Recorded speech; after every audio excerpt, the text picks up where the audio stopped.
We've gone a lot further with our thinking of what we're doing with regards to interoperability. Interoperability, of course, is basically around getting data from other systems. We're focusing not just on interoperability between Web3 systems, so between blockchains, we're also focusing on trying to have as safe as possible, as decentralized as possible, interoperability between Web3 and Web2. So what we've ultimately built is a layer 1 EVM blockchain, smart contract layer, that is optimized for data acquisition. The network is its own oracle. You have just heard from Hugo Phillion, co-founder and chief executive officer of Flare Networks.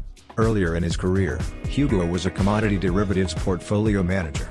When he got bored with traditional finance, he went on to study machine learning at University College London, where he met his two co-founders. So let us dive right in.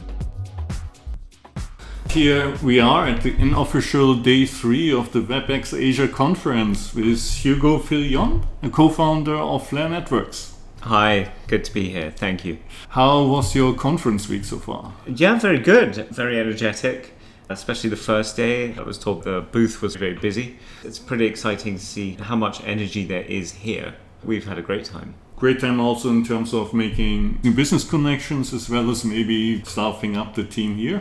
New ones, consolidating or trying to improve old ones. And yeah, definitely looking to hire here. You moved yourself from London to Dubai, eastward movement. Is it going to go any further than Dubai? I think we're going to add more team members here. I am fairly ensconced in Dubai, some kind of mollusk. We had a few guests recently that are based there, and they're all very positive about the ecosystem, while at the same time saying, I think Anton Golub said, it's comparison to Zouk and Crypto Valley, maybe 2016. You see where it's going. Not everything is there just yet, but it also gives the opportunity maybe to help shape it. Dubai is doing incredibly well in attracting people who are fed up with the excessive complexity, the excessive regulation, or the lack of regulation in the West. And also, there's a feeling of hope in Dubai, there's a feeling of hope in Asia, there's a feeling of dynamism. If you go to London, if you go to New York, if you go to most places in the West, you feel the opposite. You feel a sense of despair. And that's not very conducive to building a business, because when you're building a business, or blockchain is not a business, but it is a collection of individuals from around the world that feel that they are trying to achieve something that hasn't been done before and that there's value to what they're trying to achieve. Even if you're doing just Bitcoin mining, right? You have to go and buy hardware and you have to buy energy. And you're doing that because you believe in the project. If you live in a society that doesn't believe in its future, it's very hard to have the mental fortitude to get up every day and try and build a better future. And that's why I think so many people are moving out of the West to other places. What is your view on why that is? Is this simply the aging societies and stasis that evolves with this, or have we gotten too comfortable? Sure, there are hundreds of factors. The two main ones I would say is the social contract between the government and people seems to have broken down. You pay your tax, but you don't get healthcare. You pay your tax, but you don't get good schooling. You pay your tax, but you don't get security on the street. You get beaten up, stabbed, and robbed. The social contract doesn't exist. Those of us that believe that if they're going to pay tax, they should get something for it, obviously think, why would I stay here? The second thing is we gave up trying to do new stuff in the 70s, probably, and just relied on financial innovation. And funnily enough, I actually feel that I see some parallels starting with that in crypto. It's one of the reasons why we are taking a different line in crypto. So when I say financial engineering, a lot of people in certain ecosystems, especially when it comes to staking, liquid staking and restaking, over excessively practicing financial engineering rather than focusing on use cases. That's what we did as a society in the West from the 70s onwards. I don't want to see that repeated in crypto. That's why we're building a network that is different to what we think has come before, that hopefully serves a greater purpose. You have yourself the background in traditional finance. You have experienced that for many years. You went then back to school. Did you do this to learn something new and then figure out what you're going to do? Or did you have this blockchain theme in mind? I certainly didn't have a blockchain theme. I'm incredibly bored in finance. I want to do something new. I want to meet some new people with different ideas. And that's where it went. Blockchain, crypto chimed with me because of my background. But my ideas have very much expanded since we first got into it. Most people in blockchain have a very strongly financial view of blockchain and that it's purely for finance. I disagree with that. I think it is useful, but I'm hoping there's many more use cases than just purely financial ones. I hope there are purely technological use cases too. The origin journey of Flare, how has it evolved from the very first sketch on the whiteboard to what we have now? We've been through a fair few number of iterations just in terms of our thinking, in terms of what we were trying to achieve. We started out as 3 people, myself and my 2 co-founders, Dr. Nairi Usha and Sean Rowan. We started just looking at what was going on in crypto, looking at consensus protocols primarily. Our first thought was, okay, let's build a new consensus protocol. We conceptualized one, we wrote up a white paper of one, but we never ended up deploying it. We're still very interested in consensus protocols, and we still think that actually there is probably mileage for further research into how to do consensus better. Everyone else is still going on about L2s and sharding, and that may well be the only way of scaling, but I'm not sure that all possible avenues of how to do a better layer 1 monolithic consensus, or even just a better consensus algorithm that then has L2s on top, have been exhausted. That's still an area of interest, but then we were like, okay, so we're not going to deploy this consensus algorithm. What is useful to do? And we started thinking about interoperability. We then moved from, okay, interoperability is great. It's incredibly useful. We've built certain ways that Flare works for interoperability. In building that, we realized that we were building something much larger, which was quite fun to see and a little surprising.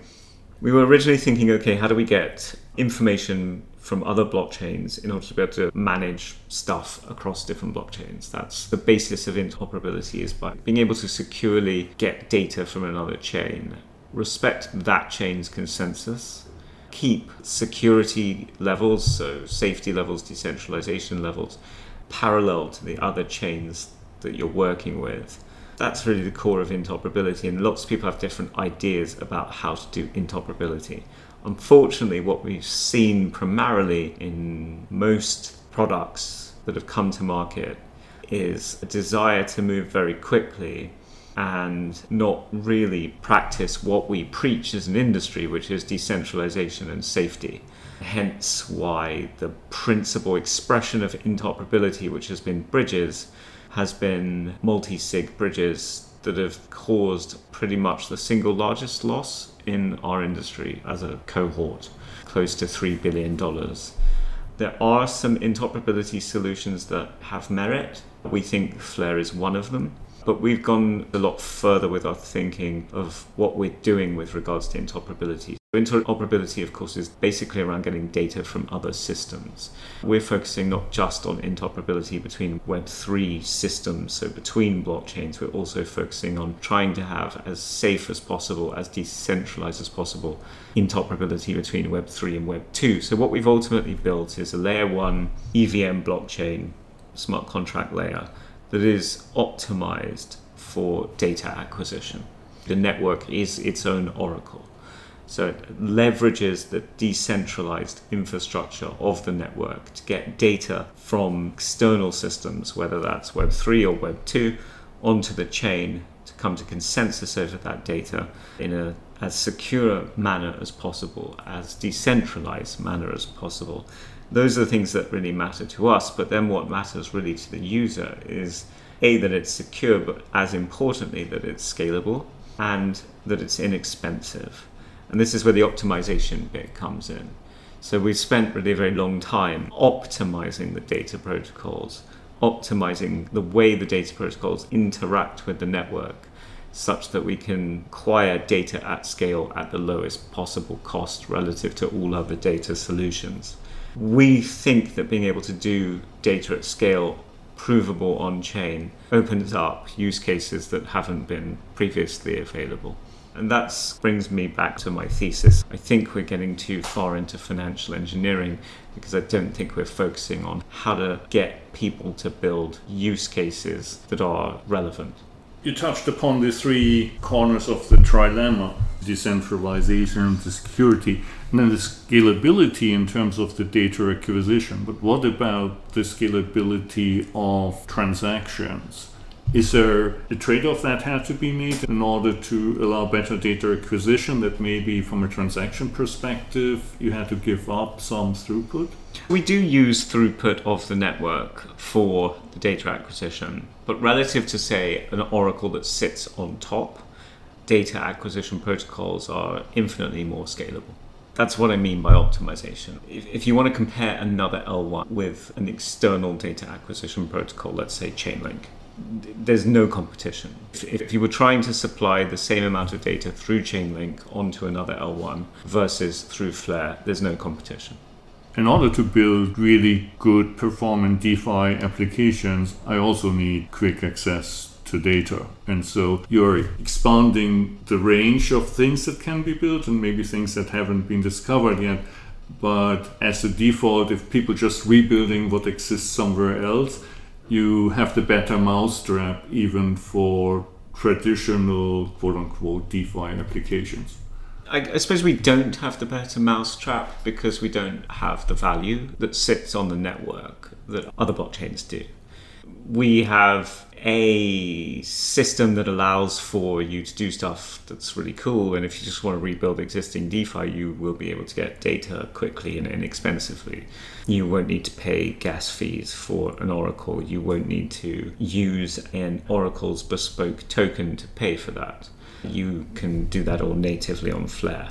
And the prices come to the system in a manner that means that the DeFi application doesn't have to pay for them, at least if they don't need them at one block intervals. We are working on a secondary price protocol, theoretical basis for it, that will allow for an update of price every block. We are trying to determine whether that should have a fee associated with it, simply because it is quite a heavy protocol in terms of throughput. We haven't washed out how that should be structured yet, whether it should or shouldn't have a fee is my principal question. We've built a substrate that we think is great. I certainly wouldn't say that there's an awfully long road to acquiring the value from other networks in order to simply allow people to just fork what already exists and operate it in a better way. Part of the solution to that is by offering tokens that don't really exist elsewhere, or at least in the same way. So we have two bridging protocols that we've built, principally to feed the network with value. The first is not technically a bridging protocol, it's actually a synthetic asset. We call it a delta neutral synthetic asset, and come on to why it's delta neutral, but we call it that because it's essentially a representation of a non-smart contract token like Bitcoin or Litecoin or XRP or Dogecoin. If you take Bitcoin and XRP together, they both sit in the top 5. They're a very large percentage of the total overall crypto market. There really hasn't been too many trustless solutions to be able to represent those tokens on smart contract platforms. We have built a protocol called the F assets, so it would be like F Bitcoin, F XRP, that is used as a multi-collateral base to be able to represent it, but then also makes it easy for the user to mint that token onto the network with their Bitcoin or XRP position. So they're moving their tokens to a person that is lending them collateral. That's why we call it delta neutral. That's the first bridge, and that's likely to be in testnet pretty soon. It's nice to have a trustless way to represent those assets. You don't need to trust us, it's not a multi-sig. You don't need to trust a custodian. You can just mint your assets through a protocol. That's always been our desire, to build a system that is trustless. Then we're building a smart contract token bridge for tokens like Ethereum, for tokens like ETH, anything that's from a smart contract network. That's called Layercake. Layercake's got some cool features. We've often at Flare thought too much about how do we make something trustless, how do we make something decentralized, and then we realized, okay, so our goal is to make it trustless and decentralized and safe. The market's goal is also to have something that adds value. Layer cake's great because it is trustless. There is collateral behind your bridging event. It provides a very high degree of safety. It's probably not the key feature of layer cake. The key feature of layer cake is that you can execute across different blockchains directly from your source blockchain without ever having to touch that other blockchain. And that's the key feature of layer cake, and we think that is going to be very useful, especially to funds and more power users in the space. Just give you an example. Bridge from Ethereum to another EVM network. You don't need to receive the tokens on that EVM network because you can bridge with cool data. That cool data can be a set of instructions as to what to do with your token.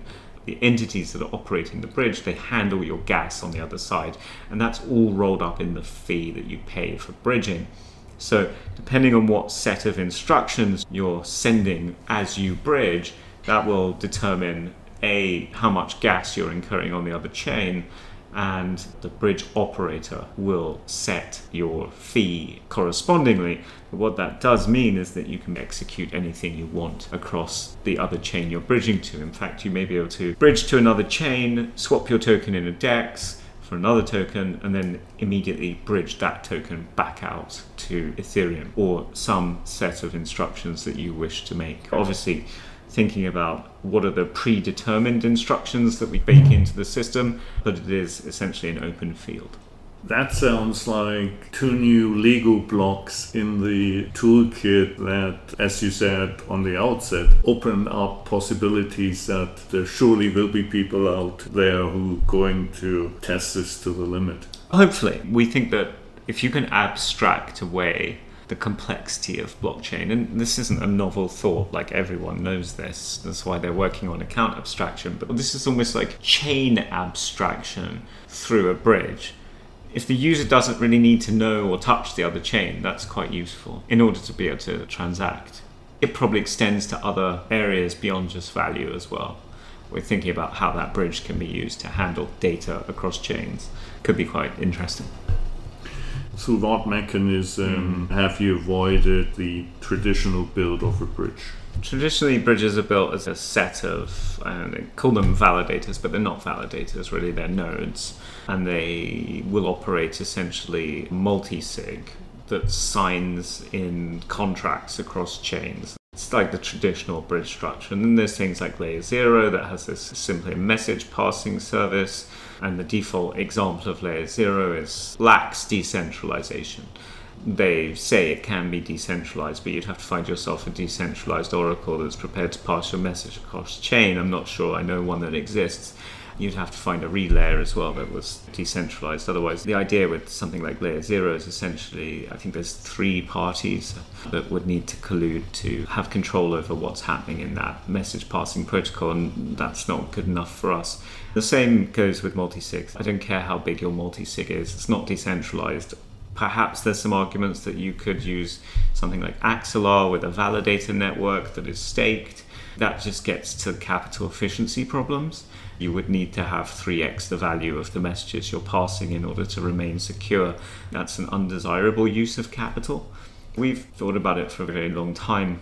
Layer cake uses, to be technically correct, it uses an optimistic bridging model. And we don't call it optimistic because we think it's substantially radically different from being optimistic, that it doesn't really fit well in that model. But basically, if an action happens, it can then be challenged. The difference between us and, I suppose, prior optimistic models is the action that happens is pre-funded, pre-collateralized. I suppose to try and break it down, you have what we call a bandwidth operator for the bridge. Now, let's say that bandwidth operator is the only bandwidth operator in the bridge. And let's say the bridge is a USDC bridge. So that bandwidth operator has put in, let's say, 100 USDC. That means that bandwidth operator can sign in the contracts for 100 USDC. If they sign in one contract for 100 USDC, then they're no longer able to sign any more. That's what we mean by bandwidth. The size of the bridge is the size of the collateral that has been put into the bridge. Then, to account for things like chain rollbacks, the bandwidth has a period, a time, over which it cannot be reused. And in most cases, that's 6 hours, but it is variable depending on the characteristics of the chain that layer cake is connecting to. Obviously, the bandwidth operator can do whatever they want because they have that signing right. They've got their collateral at risk, but they could sign that bridge amount over to themselves. Someone could deposit in a layer cake contract, and the bandwidth operator might not honor their transaction. We then have this challenge process, which allows for proof of the bandwidth operator behaving maliciously, at which point, if that proof succeeds, the bandwidth operator's collateral, remember that's the maximum amount that they were able to take out of the system, can be taken and put back into the system such that the system's collateral is not impaired. That's the basics of layer cake. It's a very secure model. We're doing an audit with one of the most reputable auditors. We're also doing a theoretical audit of the theoretical basis of the model with a number of pretty fantastic academics. We think it's a great model. We think the ability to execute across chains will be very useful to people. We're in no rush to get it out because we really want it to be safe. How do you get people to use this exceptional technology? We're really lucky. We had a growth strategy that seems to have worked out pretty well. Given that our first product on the network is this F-asset bridge, we decided to distribute the token to people that held XRP, a part of the token. In fact, there's an ongoing distribution. So if you hold Flare, there is an ongoing distribution for the next 30 months, which means it's essentially a bit like the early days of Bitcoin, whereby if you participate in the network, you hold the token, you'll end up with a reasonable share of the total token supply. We have a number of ways to bootstrap. The first way was with XRP. That got us a very large community. We probably have about 5 million token holders. We have about 300,000 addresses, but obviously pretty much every major exchange holds our token. We're not able to fully quantify how many people that represents, but it's a substantial amount of people. So that was a start. One of the reasons we chose XRP was that there's a very large amount of value there, but very little people can do with that value natively on the chain. So we thought it was a good idea to try and liberate that value so that it could be used. That also got us a nascent group of builders from which we have 100 Oracle data providers. Literally 100 entities have joined us in order to run infrastructure and contribute to the pricing and the data mechanisms overall. We were surprised actually by the uptake of that. Then we got many builders from that. Now we think we're at the point where we need to branch out to other ecosystems. We have a grants mechanism through the foundation. We have a very small seed stage fund, again through the foundation. And we are reaching out to builders across the ecosystem, across the whole space, to come to Flare, to engage with us. We're not looking for you to leave your native ecosystem. We're trying to make sure that Flare can serve ecosystems, not just itself. Do you have a dependency for Ripple building new functionality that negatively impacts the usability of Flare or makes it obsolete because they're building things that you enable? Yes, that would be a risk. No, it hasn't happened. They have a sidechain concept, but it's completely centralized. To me, that's just a non-starter. But we've also gone so far beyond that original concept of allowing XRP to be used on Flare. We are the only layer 1 EVM platform that is optimized for data acquisition. That has a value way outside of serving XRP and Bitcoin and all of those kind of things. Serving all the networks, not just XRP and Bitcoin, but also Ethereum and the L2s. Layer cake as a bridge will be very interesting between. We've got a large enough set of useful aspects that if one gets competed away, we're not really concerned for the validity of the network. Yeah. We're very interested at Flare in how do I build smart contracts with data? Can I prove that I made this tweet, or can I prove this thing from social media? Can I prove that this data exists? Can I prove that I have done this task? Whether this task is maybe training a machine learning model. That's where we come back to the origin of all of this at UCL. With your machine learning course, what can you imagine that makes sense for really high data volume that then takes the full advantage of the FLIR network? Yeah, you'd never really run a model or do anything with data directly on a blockchain. They're just not built for that. But you can do proofs of running a model. You can prove that a machine learning model is what someone says it is. If I have a specification of a model, I can determine that I am actually using that model, not some other model. I can prove that I own some data and I can sell that data. I can use the network as a way to source data collaboratively between many different entities to create a useful data set. So I may have 10 parties that have partial data sets, or let's say I'm interested in some data set and there's 10 parties that essentially have subsets of that data set. That then allows me to get hold of that data by paying for it. None of those parties need to know each other. It's quite an interesting concept to us. I might be able to provide an input to a model, again, executed off-chain, but have the output verified on-chain. And the fact that model is doing what it says it is, and that it's explainable. One of the things that appears to be of great value, and is, I think, of great value, is that a machine learning model is explainable, such that you can at least at some point determine whether it is creating a bias. We all know that would be a terrible thing for humanity if certain people were locked out of, let's say, financial products or jobs or education or whatever, because a machine learning model is creating a bias against that type of person. And one way to mediate that, one way to demonstrate, okay, my machine learning model, this is what it's doing. It's very hard to prove it's not showing a bias on chain. You can prove what the model is, which then allows people to then determine whether there's a bias or not. That's where machine learning and blockchain has a genuinely useful nexus. I'm not interested in just machine learning on blockchain because it's a thing. We want to build something that's useful, that people use, and that is helpful. That's where we're overlooking the power of decentralization as an industry. We focus so much on how can I re-hypothecate my token in 500 different ways. We're not focusing on how do I activate 10,000 or 20,000 data scientists, undergrad or postgrad or master's level data scientists that want to do a project in their spare time. Sure, you've got Kaggle, but that's just a very one-dimensional, one-way mechanism for a company to basically glean insights virtually for free, right? The prizes are so minimal compared to setting up a data scientist department. What we want to do is be able to actually allow those people to harness their skills. If you're thinking about what machine learning and blockchain could be, it's creating a workforce that is accessible globally without having to go and find them and source them and pay for hiring and validate even that person is good. That because you can prove the data on chain, you can prove that they can train a model.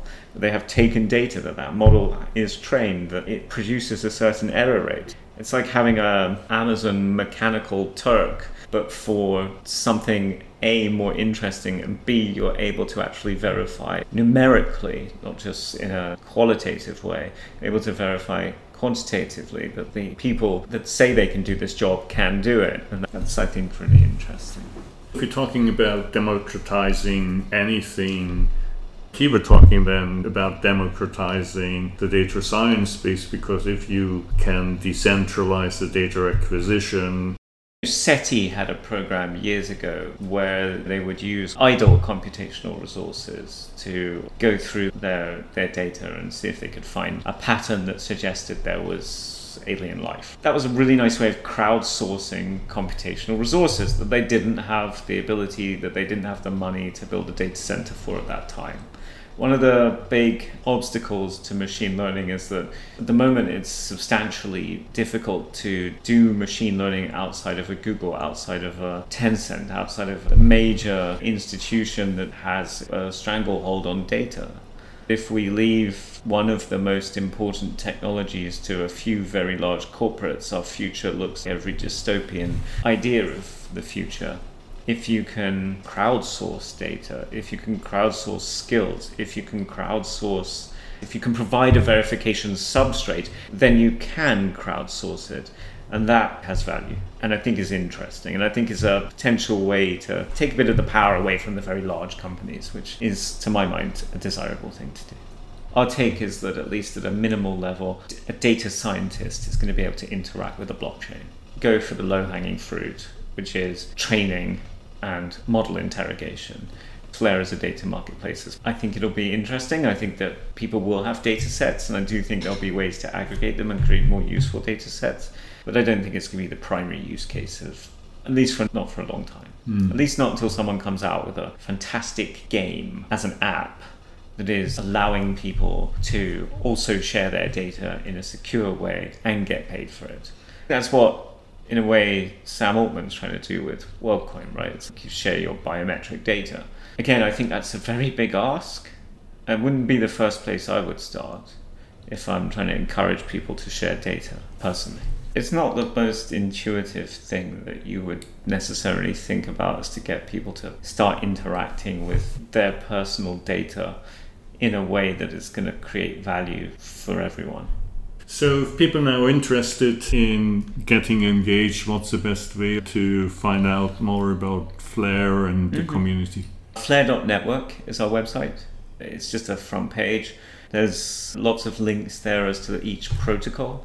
And there's the links to our docs site, which, if you're interested in building on Flare, is probably the place to start.